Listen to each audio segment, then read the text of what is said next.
इस विश्लेषण में आपका स्वागत है।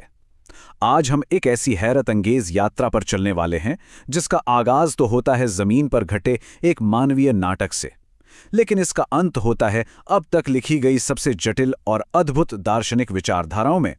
सच कहूं तो आज का विषय आपको सच में सोचने पर मजबूर कर देगा। सोचिए जरा, इस रोचक सवाल को अपने दिमाग में रखिए।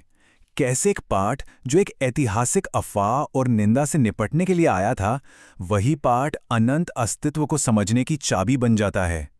आज हम यही देखेंगे कि सूरा अन-नूर, जिसे रोशनी का अध्याय कहा जाता है, किस तरह सामाजिक नियमों के एक सख्त ढांचे से बदलकर सीधे ब्रह्मांड को समझने का एक द्वार बन जाता है।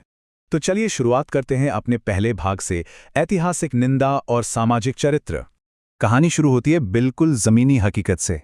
मदीना में एक ऐतिहासिक घटना हुई थी जहां कुछ पाखंडियों ने पैगंबर की पत्नी के खिलाफ एक झूठी अफवाह फैलाई। अब हुआ क्या कि जैसे जैसे वहां के लोग इस पर विश्वास करने लगे और अफवाह आग की तरह फैलने लगी, तब इस झूठ को जड़ से उखाड़ने और सामाजिक सुरक्षा बनाए रखने के लिए इस मदनी सूरह को उतारा गया। तो सबसे अहम बात यहाँ ये है कि इस पाठ ने आते ही ऐसी अफवाहों को रोकने के लिए फाउंडेशनल यानी बिल्कुल ठोस सामाजिक नियम बनाए। किसी भी जानकारी को आगे बढ़ाने से पहले जांचना, निंदा से बचना, सख्त प्राइवेसी लॉज बनाना और अपनी नजरें नीची रखना, ये सब एक मजबूत और बेहतर सामाजिक चरित्र बनाने के लिए उठाए गए प्रैक्टिकल कदम थे। और यहीं से हमारा ये विश्लेषण एक नया मोड़ लेता है और हम आते हैं दूसरे भाग पर, रोशनी की आयत। इन बिल्कुल प्रैक्टिकल सामाजिक नियमों के ठीक बीच में अचानक से आती है आयत नंबर 35, जिसे दुनिया भर में रोशनी की आयत के रूप में जाना जाता है।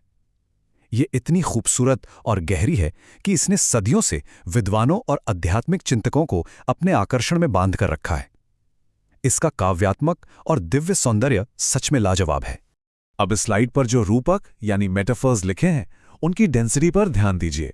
एकता, शीशे के अंदर एक चिराग, एक मोती जैसा चमकता तारा और एक मुबारक जैतून का पेड़, एक ऐसा तेल जो बिना आग छुए ही रोशनी दे रहा है। ये सभी शब्द अपने आप में इतने गहरे हैं कि इन्हें सीधी तौर पर नहीं, बल्कि इनके पीछे छुपे आंतरिक अर्थ के जरिए ही समझा जा सकता है। और इन्हीं रूपकों को डिकोड करने के लिए हम आते हैं तीसरे भाग पर, जाहिर बनाम बातिन, यानी शब्दों का बाहरी अर्थ और उनका छिपा हुआ आध्यात्मिक अर्थ। यहां इस कहानी में एंट्री होती है मुल्ला सदरा शिराजी की। 1571 में शिराज में जन्मे ये सफावीद साम्राज्य के बेहद प्रभावशाली दार्शनिक थे। दरअसल उन्होंने दुनिया की भीड़भाड़ से दूर कहाक नामक एक छोटे से शहर में सालों तक अकेलेपन में गहरा आध्यात्मिक चिंतन किया था। मुल्ला सदरा ने क्या किया? इन्होंने विशेष रूप से इस एक सिंगल आयत पर एक विशाल और विस्तृत कमेंट्री लिख डाली, और इसके लिए उन्होंने अल गजाली की मिशकत अल अनवार जैसी पुरानी रचनाओं को अपना आधार बनाया। ये स्लाइड उनके मेथड का बिल्कुल कोर आइडिया समझाती है। उनका मानना था कि एक होता है जाहिर, यानी शब्दों का लिटरल, बाहरी और शाब्दिक अर्थ, और दूसरा होता है बातिन, यानी उसके पीछे की छिपी हुई मल्टी डायमेंशनल आध्यात्मिक सच्चाई। ये एक बिल्कुल अलग ही लेवल की समझ है। मुल्ला सदरा ने तर्क दिया कि दुनिया और यहां तक कि खुद इंसान भी 3 आपस में जुड़े हुए स्तरों पर काम करते हैं।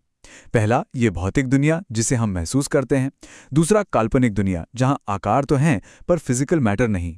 और तीसरा, बुद्धि या ज्ञान की दुनिया जो पूरी तरह से यूनिवर्सल है। इस बुद्धि के स्तर पर आकर हम पहुंचते हैं चौथे भाग पर, मुल्ला सदरा और अस्तित्व। अगर आप उनकी मूल टेक्स्ट पर ध्यान दें तो मुल्ला सदरा एक बेहद गहरी और सच कहूं तो माइंड बेंडिंग बात कहते हैं। वो कहते हैं कि वास्तव में रोशनी और अस्तित्व की सच्चाई एक ही है, इन दोनों में कोई अंतर है ही नहीं। इसका सीधा सा मतलब ये है कि रोशनी सिर्फ एक भौतिक चमक नहीं है, रोशनी दरअसल अस्तित्व ही है, यानी एग्जिस्टेंस इटसेल्फ। इस दुनिया में जो कुछ भी मौजूद है वो असल में इसी रोशनी का एक डिग्री या स्टार है जो बाकी सभी चीजों को जीवन देता है। कमाल का पर्सपेक्टिव है ना? अब सवाल उठता है कि इस रोशनी को देखा कैसे जाए। यहां हम आते हैं 5वें भाग पर, आंतरिक दर्पण को शुद्ध करना। इस बात को समझाने के लिए मुल्ला सदरा एक और बहुत ताकतवर रूपक का इस्तेमाल करते हैं। वो कहते हैं कि इंसान का दिल और दिमाग बिल्कुल एक आईने की तरह होता है जो सच्चाई के इन रूपों को सीधे तौर पर दर्शाता है। लेकिन एक प्रॉब्लम है, इस आईने पर आसानी से जंग लग जाता है। ये जंग क्या है?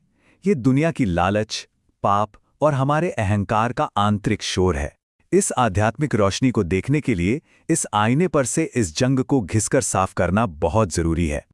और लीजिए, हम पूरे चक्कर को पूरा करके वहीं आ गए जहां से शुरू किया था। ये दोनों हकीकतें आपस में जुड़ जाती हैं।